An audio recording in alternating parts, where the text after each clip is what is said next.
Hello, this is Filce at Pilates Birmingham. This is the second video in a little mini-series of videos on lumbar lordosis. If you want to catch the first video, I'll pop a link to it up here. So, lumbar lordosis is when you have an accentuated curve in the lower back. Some people can have a lumbar lordosis and it doesn't give them any problems at all. Some people can have a lumbar lordosis and it can feel like quite a sharp pain. It can just feel like a little lower back niggle. Sometimes it can present almost like a sciatic nerve pain where you get numbness radiating into the bottom and it feels quite sharp in the lower back around the sacroiliac joint. So just in this video, we're going to have a look at one exercise, the shoulder bridge exercise, and some of the variations that you can do and some of the alternatives that you can do to that exercise if you find that it sparks off your pain because of this accentuated curve in the lower back. What we essentially want to create when we're working with this position in the lower back is a really lengthened position through the spine. So to combat this pelvis tilting forwards and this accentuated curve, we want to tilt the pelvis back. So we want to feel like we're taking the tailbone down towards the heels. So instead of the pelvis tilting forwards, we're taking the tailbone down towards the heels. So we're flattening the lower back. When we're working with this back position in the shoulder bridge, we want to feel like we're drawing the top of the head away from the tailbone. So sometimes with a lumbar lordosis, the spine can balance itself out by also creating quite a big curve in the cervical spine as well. So you get this very accentuated S shape in the spine. So when we take out that curve in the lower back by heading the tailbone down towards the heels, we want to also feel like we're drawing the chin in and like we're sending the top of the head, the crown of the head up towards the ceiling. So we're having this feeling like we're drawing the tailbone away from the top of the head. We're really extending the spine, lengthening the spine. We're drawing up. What we don't want to do is to push the forehead up to the ceiling. We want to very much feel like the chin draws in and it's the back of the neck that reaches long, and we're feeling this lengthening through the vertebrae as we tuck under and lengthen up through the top of the head. We're creating that when we're doing the shoulder bridge position. So let's come down into it. We'll come down with a Pilates mind as usual. So it's good to start it from this position because you can actually see that your feet are hip width apart and you can see that you've got your toes in line with your heels. We don't want to have the toes tipping out or the toes dipping in. So we're parallel with the feet, the toes are in line with the heels.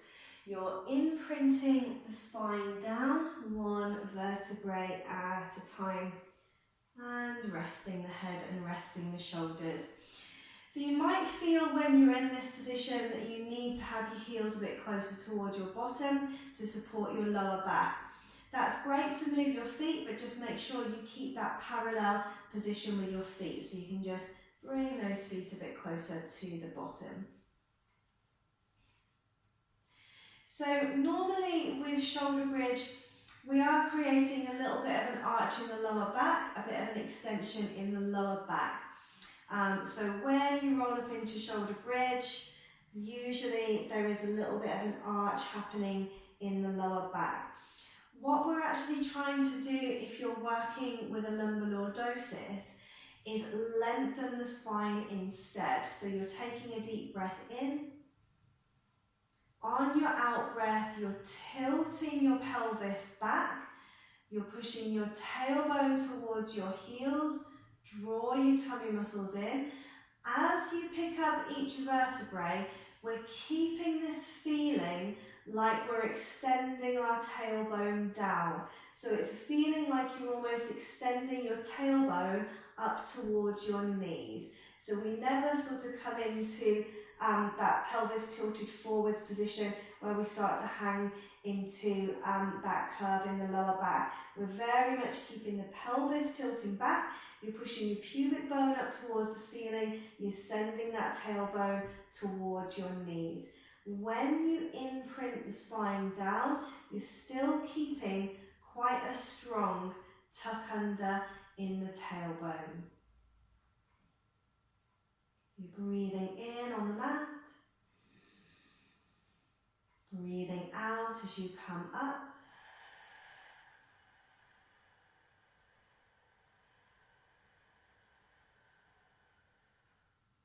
Breathing in.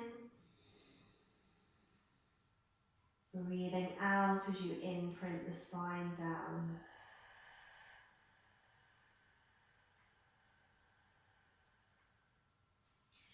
It's got a very different feel to it, and particularly you guys that do have that lumbar lordosis, it'll be really tempting for you because that lower back is so flexible. It'll be really tempting for you to want to push your hips really high and really move into that extension in the spine, but we don't want to go there if we're trying to correct that postural alignment. So it has got a very different feel to it.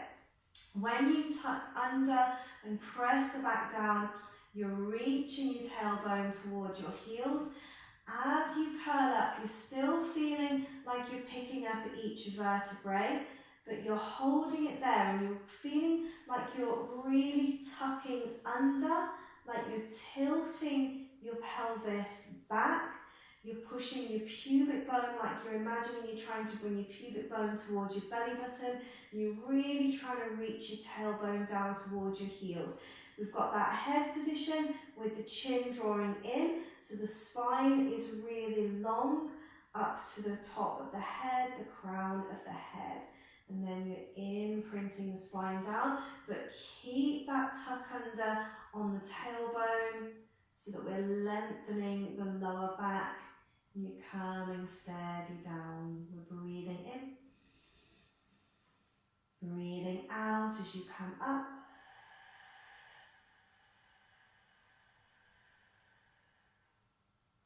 Breathing in. Breathing out as you come down.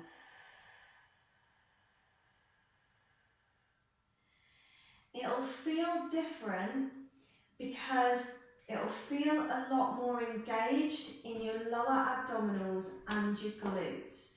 Because when you come up, that feeling like you're tucking under, you're having to really strengthen and engage into your glutes to draw the pelvis back from its natural position where it wants to hang forwards. We're actually bringing it into alignment by doing that strong tuck under. You're going to feel it strong in the glutes. And this feeling like we're bringing our pubic bone towards the belly button, you're really engaging those lower abdominals, where those lower abdominals are normally quite stretched out because the pelvis is wanting to tilt forward into that lower back arch.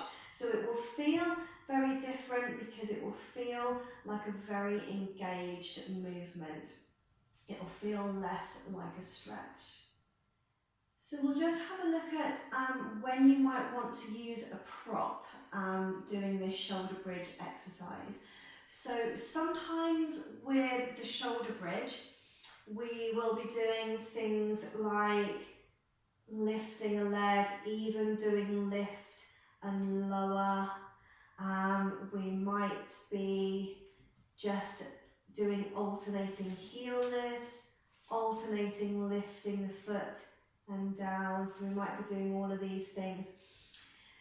If you haven't got strong enough to hold your pelvic position correctly, and when you come up, you start to get into that what will probably feel like it's a comfortable place for you because it will be where your pelvis will be sitting with that rotation forwards and that arch in the lower back. We start adding moving legs in, it's going to really make any problems in this lower back area a lot worse if you haven't got strong enough to tuck under and hold that core muscles strong, hold the lower abdominals strong and hold the glutes strong.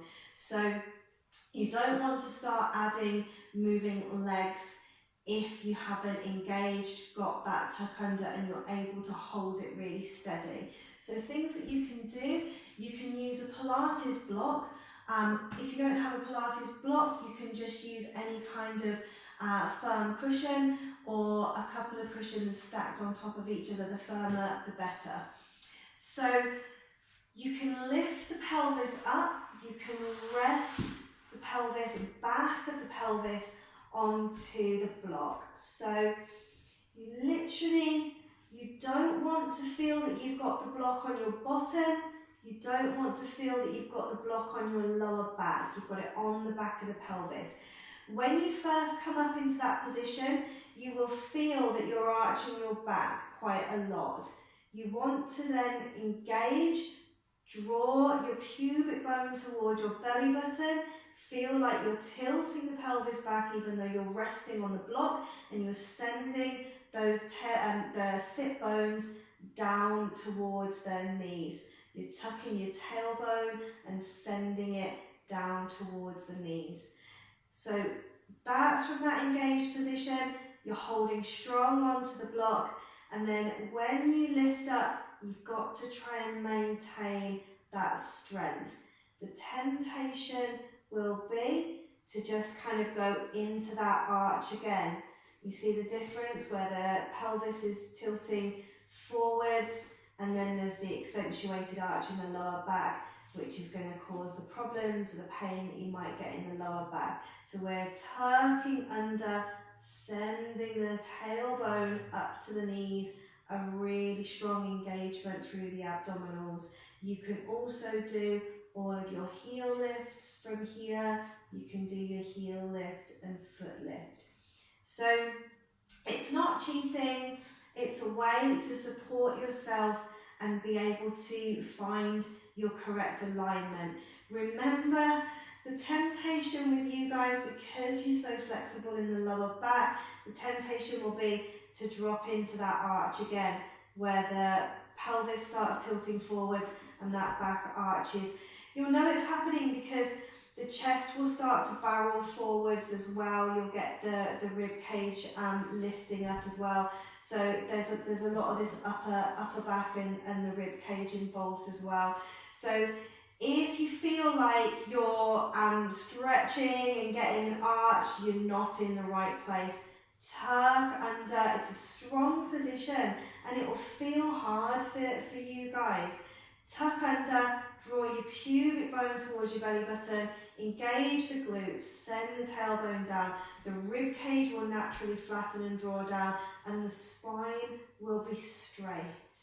And then you can do any of those leg positions from there, really holding lower abdominals strong, holding that pelvic position, not letting yourself get into those bad habits with that lordosis and that arch.